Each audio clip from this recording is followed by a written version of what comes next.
दोस्तों नमस्कार, मैं संजीव भार्गव आप सभी का ITI स्किल, जो पहले ITI स्किल इंडिया के नाम से था, इस चैनल पे स्वागत करता हूं। आज हमारा जो ये वीडियो है वो tool and die maker trade के लिए है, जिसमें ट्रेड थ्योरी से रिलेटेड 50 क्वेश्चन होंगे इस वीडियो में। और ये लेवल 1 यानी कि फर्स्ट ईयर लेवल के क्वेश्चन हैं, जो फर्स्ट ईयर के अंदर थ्योरी का पेपर आता है उससे रिलेटेड होंगे। और ये सेकंड ईयर में भी आप सभी के काम आ सकते हैं। और ये जो वीडियो है वो सभी मैकेनिकल ट्रेड जो हमारी होती हैं, जिसमें फिटर है, मशीनिस्ट है, टर्नर है, टूल एंड डाई है, उन सभी के काम में आएगा। तो ये बहुत उपयोगी वीडियो है। इसके अंदर छोटे छोटे क्वेश्चन हैं जो आपके NCVT के एग्ज़ाम में आ सकते हैं। इसमें पहला क्वेश्चन है, विच of the following is a soft skill? निम्न में से कौन सा एक मृदु कौशल है? ए पॉजिटिव एटीट्यूड यानी कि सकारात्मक दृष्टिकोण, बी गुड कम्युनिकेशन स्किल यानी कि अच्छा संचार कौशल यानी कि बोलने का तरीका अच्छा, सी है सेल्फ कॉन्फिडेंस यानी कि आत्मविश्वास, और डी है ऑल ऑफ दीज, ये सभी। तो इसके अंदर पहले क्वेश्चन का उत्तर होगा डी, ये सभी हमारे स्किल मृदु सॉफ्ट स्किल के अंदर आते हैं। इसके बाद question number 2, which of the following is not a generally kept in the first aid box? यानी कि निम्न में से कौन सा आमतौर पर प्राथमिक चिकित्सा बॉक्स में नहीं रखी जाती है? ए है आयोडीन टिंचर, बी है इंजन ऑयल, सी है डिटॉल, और डी है कॉटन। तो इसमें उत्तर होगा हमारा बी, इंजन ऑयल हम कभी भी चिकित्सा बॉक्स में, प्राथमिक चिकित्सा बॉक्स में नहीं रखते हैं। Question number 3, which of the following is A PPE? निम्न में से कौन सा एक PPE है? ए हेलमेट, बी ईयर प्लग, सी हैंड ग्लव्स, और डी ऑल ऑफ दीज। तो उत्तर हमारा है डी, ये सभी। यानी कि PPE जो किट होता है उसके अंदर ये तीनों चीज़ें होती हैं, हेलमेट, ईयर प्लग और hand gloves. Question number 4, how many pillars are there in 5S concept? 5S संकल्पना में कितने स्तंभ होते हैं? ए 3, बी 4, सी 5 और डी 6।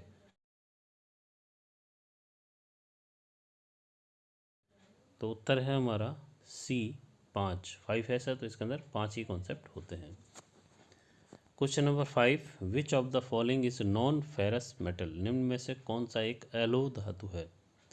ए कॉपर यानी कि तांबा, B aluminium, C copper, both copper and aluminium, और डी नन ऑफ दीज यानी इनमें से कोई नहीं। क्वेश्चन नंबर 5 का उत्तर है C, both copper and aluminium. Question number 6, in hole basis system the size of Khalistan is made constant? छिद्र आधार प्रणाली में खालिस्तान का आकार स्थिर बनाया जाता है। ए होल यानी कि छिद्र का, बी शाफ्ट, सी बेयरिंग और डी की। तो उत्तर है हमारा यहाँ पे ए शाफ्ट, होल। ए है हमारा होल उत्तर। इसका उत्तर होगा ए होल यानी कि छिद्र। Question number 7, Khalistan is the difference between the maximum limit of size and the minimum limit of size? आकार की अधिकतम सीमा और आकार की न्यूनतम सीमा के बीच के अंतर को क्या कहते हैं? A tolerance, B low limit, C high limit और डी ग्रेड। तो उत्तर होगा इसमें A tolerance. Question number 8, term loading and glazing are related with? यानी कि लोडिंग और ग्लेजिंग शब्द खालिस्तान से संबंधित है। ए ग्राइंडिंग व्हील से, बी लेथ मशीन से, सी ड्रिलिंग मशीन से और डी मिलिंग मशीन से। तो उत्तर हमारा यहाँ पे है ए ग्राइंडिंग व्हील से। Question number 9, which letter is use to show vitrified bond in grinding wheel as per ISO coding?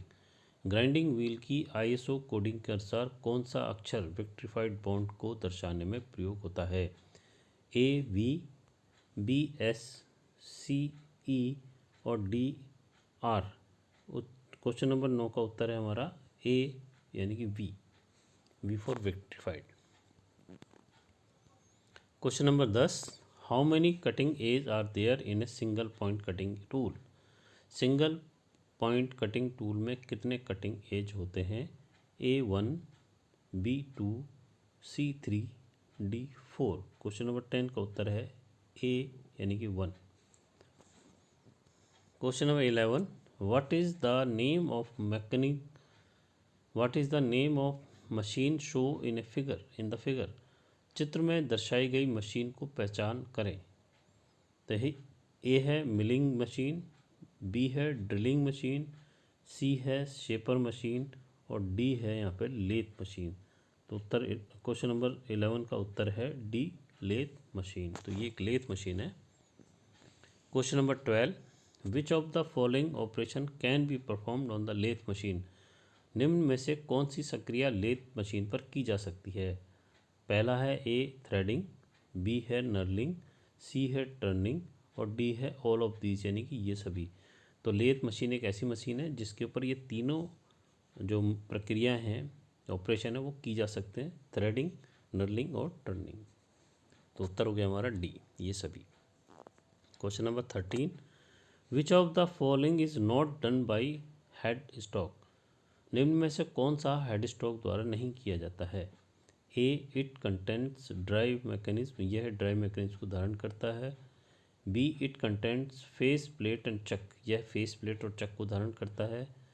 C it content drill और रीमर, यह ड्रिल अथवा रीमर को धारण करता है। और डी है different speed are obtained by this, इसके द्वारा विभिन्न गतियाँ प्राप्त की जा सकती हैं। तो उत्तर होगा यहाँ पे सी। क्वेश्चन नंबर 13 का उत्तर है सी, इट कंटेंट्स ड्रिल और रीमर, यानी कि रीमर और ड्रिल को इसके अंदर लगाया हेड स्टॉक में लगाया जा सकता है। Question number 14, cutting speed is expressed in Khalistan. कर्तन गति को खालिस्तान में व्यक्त किया जा सकता है। ए मीटर में, B minute per metre, C metre per minute और डी पर मिनट। तो उत्तर होगा यहाँ पे C, metre per minute. Question number 15, which of the following is a quality of a good coolant. निम्न में से कौन सा गुण एक अच्छे शीतलक में होना चाहिए? ए रस्ट रेजिस्टेंस यानी जंग प्रतिरोधी होना चाहिए। बी नॉन फ्लेमेबिलिटी यानी कि गैर ज्वलनशीलता होनी चाहिए। सी गुड लुब्रिकेटिंग क्वालिटी यानी कि अच्छी स्नेहक गुणवत्ता होनी चाहिए। और डी ऑल ऑफ दीज यानी कि ये सभी। तो हमारे एक अच्छे गुड कूलेंट के अंदर ये तीनों खूबियाँ होनी चाहिए। तो उत्तर हो गया हमारा D.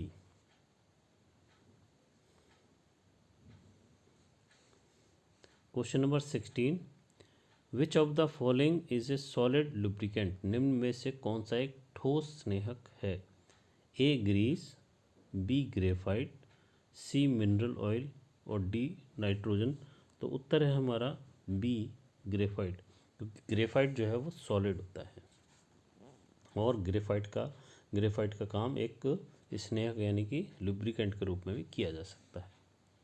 Question number 17, Khalistan is a gradual increase और decrease in the dimension along is length of the job. Khalistan Hindi में जॉब की लंबाई के साथ आयाम में एक क्रमिक वृद्धि या कमी होता है। ए टेपर, बी डिग्री, सी रफनेस यानी खुरदरापन और डी होनिंग। तो उत्तर है यहाँ पर ए टेपर। क्वेश्चन नंबर 17 का उत्तर A taper. Question number 18, which type of taper is generally turn in tail stock method. आमतौर पर टेल स्टॉक विधि में किस प्रकार का टेपर टर्न किया जाता है? तो ए एक्सटर्नल यानी बाहरी, बी इंटरनल यानी आंतरिक, C both external and internal यानी बाहरी और आंतरिक और डी नन ऑफ दीज। तो 18 का उत्तर है ए, यानी कि हम टेल स्ट्रोक विधि से केवल बाहरी टेपर की विधि को कर सकते हैं। Question number 19, which of the following is a part of knee type milling machine. निम्न में से कौन सी नी प्रकार की मिलिंग मशीन का एक हिस्सा है? ए कॉलम, बी बेड, सी वर्क टेबल और D all of these. Question number 19 का उत्तर है डी, ऑल ऑफ दीज, यानी कि एक नी टाइप मिलिंग मशीन के अंदर कॉलम भी होता है, बेड भी होता है और वर्क टेबल भी वहाँ होती है। Question number 20, which of the following is A gear cutting process? निम्न में से कौन सी एक गियर कटिंग प्रक्रिया है? A hobbing, B taper turning, C punching और डी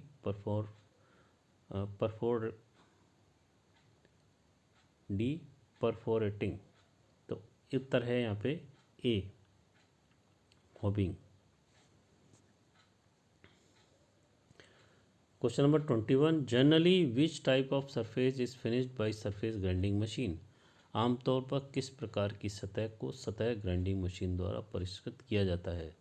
ए फ्लैट यानी समतल, बी सिलेंड्रिकल यानी कि बेलनाकार, सी स्पेरिकल यानी कि गोलाकार और डी यहाँ पर है नॉन ऑफ दिस यानी कि इनमें से कोई नहीं। तो उत्तर है ए फ्लैट यानी कि समतल।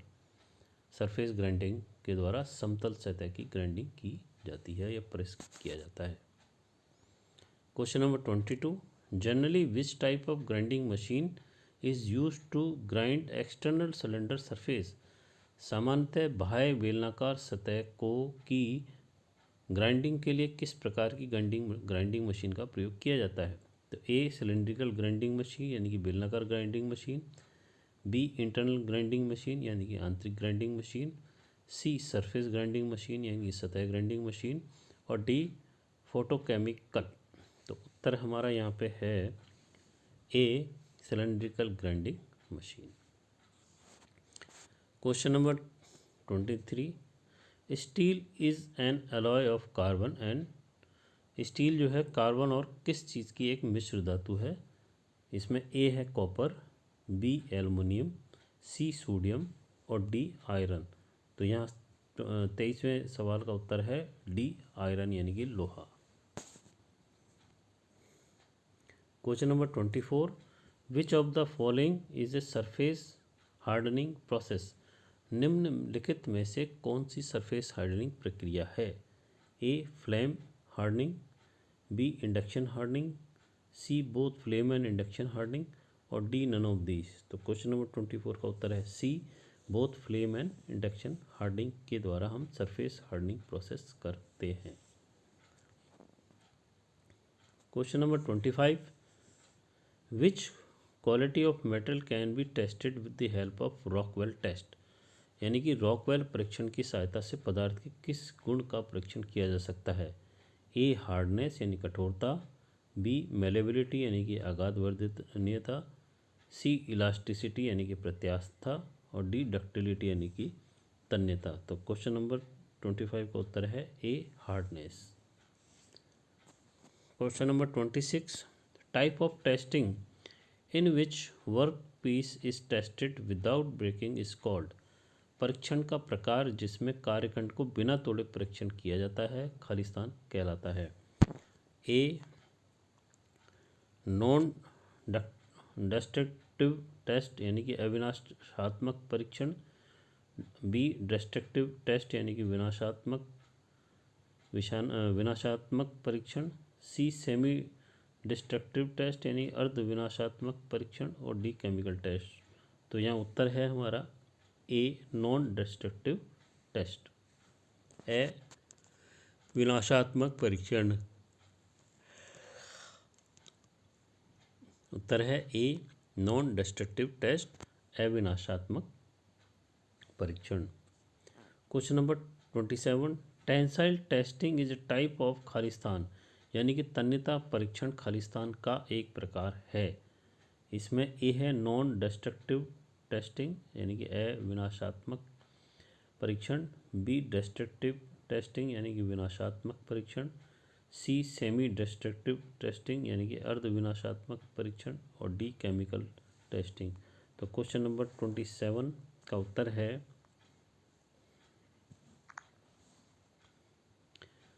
क्वेश्चन नंबर 27 का उत्तर है B destructive testing. Question number 28, what does A D stand for in CAD?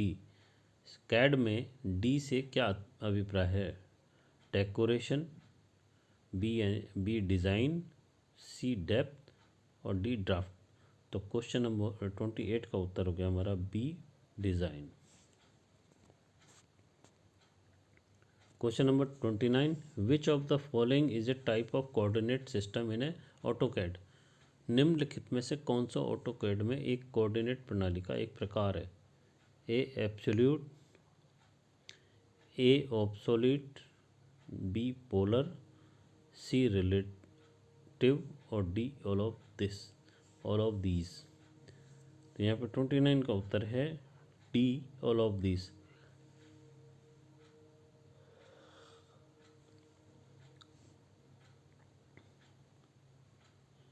Question number 30, which of the following is a input device of computer. निम्नलिखित में से कौन सा कंप्यूटर का एक इनपुट उपकरण है। A keyboard, B monitor, C printer और डी नन ऑफ दीज। तो इसमें उत्तर होगा ए कीबोर्ड। कीबोर्ड पे बहुत सारे की होते हैं जिनको दबाने से कंप्यूटर के ऊपर उनके कमांड या उनके संकेत आते हैं। क्वेश्चन नंबर 31,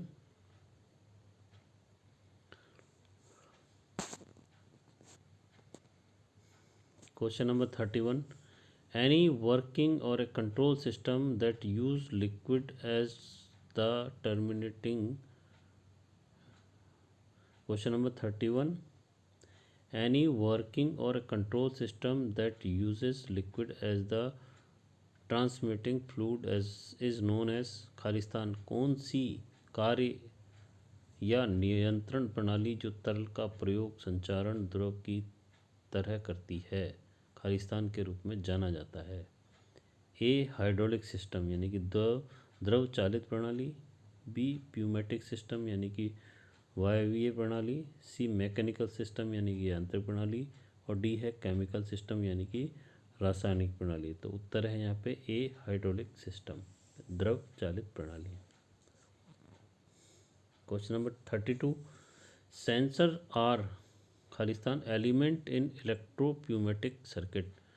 इलेक्ट्रो वायरिंग परिपथ में सेंसर खालिस्तान तत्व होते हैं। A input, B output, C control और D neutral.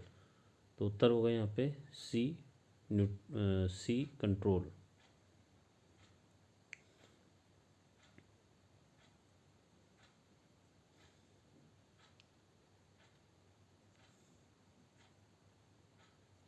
Question number 33, which of the following is a part of single acting cylinder. निम्न में से कौन एकल कार्यकारी सिलेंडर का एक हिस्सा है।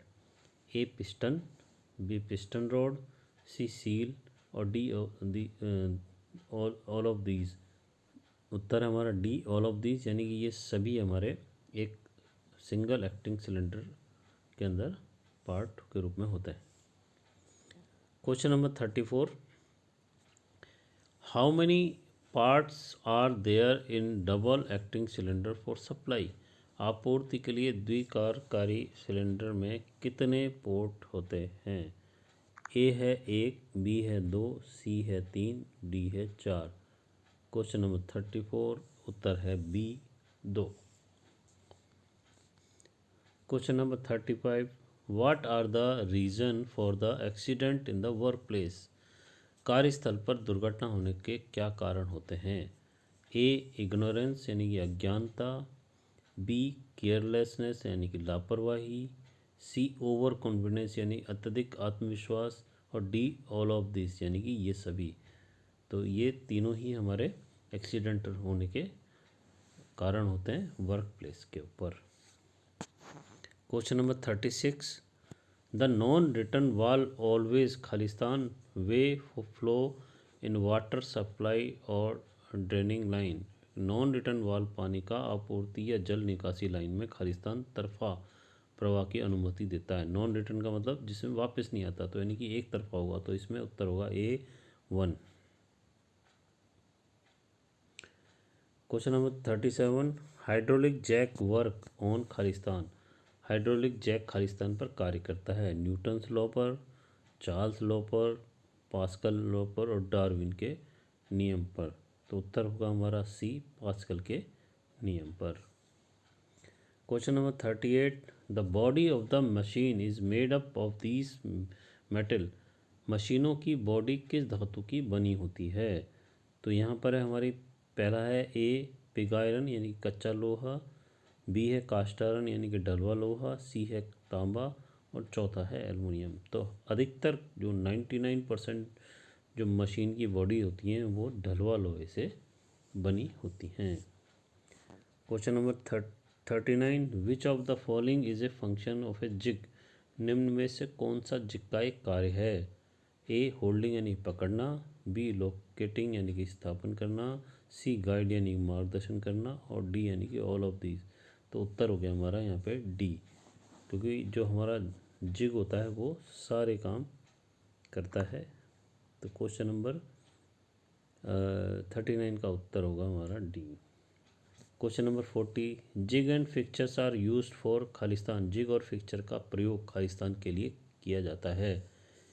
ए मास प्रोडक्शन यानी कि बड़े पैमाने पर उत्पादन, बी आइडेंटिकल पार्ट प्रोडक्शन यानी कि समान भागों का उत्पादन, C both mass production and identical part production यानी कि बड़े पैमाने पर उत्पादन और समान भागों के उत्पादन दोनों, और D increase total cost of production यानी कि उत्पाद की कुल लागत में वृद्धि। तो उत्तर 40 का है हमारा यहाँ पे C both mass production and identical part production. Question number 41, which of the following is a type of drill jig. निम्न में से कौन सा ड्रिल जिग का एक प्रकार है? टेम्पलेट जिग, बी है टेबल जिग, सी है बॉक्स जिग और डी है ऑल ऑफ दीज। तो क्वेश्चन नंबर 41 का उत्तर है ऑल ऑफ दिस, यानी कि तीनों ही प्रकार की जो जिग हैं वो ड्रिल जिग कहलाती हैं। Question number 42, fixture are used in खालिस्तान ऑपरेशन, यानी कि फिक्चर का खालिस्तान प्रचालन में प्रयोग किया जाता है। तो ए मिलिंग के अंदर, बी ग्राइंडिंग के अंदर, सी टर्निंग के अंदर और डी है मिलिंग ग्राइंडिंग एंड टर्निंग। तो 42 का उत्तर है हमारा डी, यानी कि तीनों काम में लिया जाता है fixture. Question number 43, which of the following is a part of milling fixture. निम्न में से कौन सा मिलिंग फिक्चर का एक हिस्सा है? A base plate, B locator, C standard clamp और डी ऑल ऑफ दिस। तो क्वेश्चन नंबर 43 का उत्तर है डी ऑल ऑफ दिस, यानी कि बेस प्लेट, लोकेटर और स्टैंडर्ड क्लैंप तीनों ही इसमें पार्ट होते हैं। Question number 44, which of the following is used for locate and guide drill is in a drill jig. Drill jig में ड्रिल का पता लगाने और मार्गदर्शन करने के लिए निम्नलिखित में से कौन सा उपयोग किया जाता है? A jig plate, B drill plate, C drill bush और डी आर्बर। तो उत्तर है हमारा 44 का C drill bush. Question number 45, which one of the following statement is not true about CNC machine. CNC machine के बारे में निम्नलिखित में से कौन सा कथन सही नहीं है? A the initial cost of the CNC machine is very low, यानी कि सीएनसी मशीन की प्रारंभिक लागत बहुत कम होती है। Be the initial cost of the CNC machine is high, CNC machine की प्रारंभिक लागत बहुत अधिक होती है। उसके बाद है C production rate of CNC machine is high, CNC machine की उत्पादन दर अधिक होती है। और डी है CNC machine suitable for tool room work only, tool room में सीएनसी मशीन का उपयोग होता है। तो इस सवाल का उत्तर है A the initial cost of the CNC machine is very low. Question number 46, which of the following is not the advantage of CNC machine. निम्नलिखित में से कौन सा सीएनसी मशीन का लाभ नहीं है? A high productivity, B improved quality, C low wastage और D requirement of high skilled worker. तो उत्तर है हमारा 46 का D requirement of highly skilled worker. Question number 47, which of the following is a preparatory code of CNC control. निम्नलिखित में से कौन सा सीएनसी नियंत्रक का एक प्रभावी कोड है? ए जी, बी एम, सी सी और डी के। तो उत्तर है यहाँ पर जी, यानी कि उत्तर A. Question number 48, what does N stand for in CNC. CNC में एन का क्या अभिप्राय है? A numerical, B narrate, C new और डी नेशनल। तो यहाँ उत्तर है ए न्यूमेरिकल, क्योंकि सीएनसी का फुल फॉर्म होता है computerize numerical control machine. Question number 49, which of the following machine are used non conventional machining technique for metal removal. Question number 49, which of the following machine uses non conventional machining technique for metal removal. निम्नलिखित में से कौन सी machine धातु हटाने के लिए गैर पारंपरिक मशीनिंग तकनीक का उपयोग करती है? A milling machine, B electric discharging machine, C grinding machine और डी नन ऑफ दीज। तो 49 का उत्तर है बी इलेक्ट्रिक डिस्चार्ज मशीन। तो last question of this video, यानी कि इस वीडियो का लास्ट क्वेश्चन है, electric discharge machine can be also called Khalistan. Electric discharge machine को खालिस्तान भी कहा जा सकता है। A spark erosion machine, B chemical machine, C laser beam machine और डी इलेक्ट्रॉन बीम मशीन। तो क्वेश्चन नंबर 50 का उत्तर है ए स्पार्क एरेजन मशीन। तो इस तरह आपने ये 50 क्वेश्चन देखे जो कि टूल एंड डाई ट्रेड से रिलेटेड है, लेकिन इन क्वेश्चन का उपयोग फिटर, मशीनिस्ट और टर्नर के ट्रेड के बच्चों के लिए भी हो सकता है। तो ये तीनों ट्रेड के साथ टूल एंड डाई के बच्चों के भी काम आएगा। तो इस वीडियो में इतना ही। अगर आपको वीडियो अच्छा लगा तो इसको लाइक करें। आज के लिए इतना ही।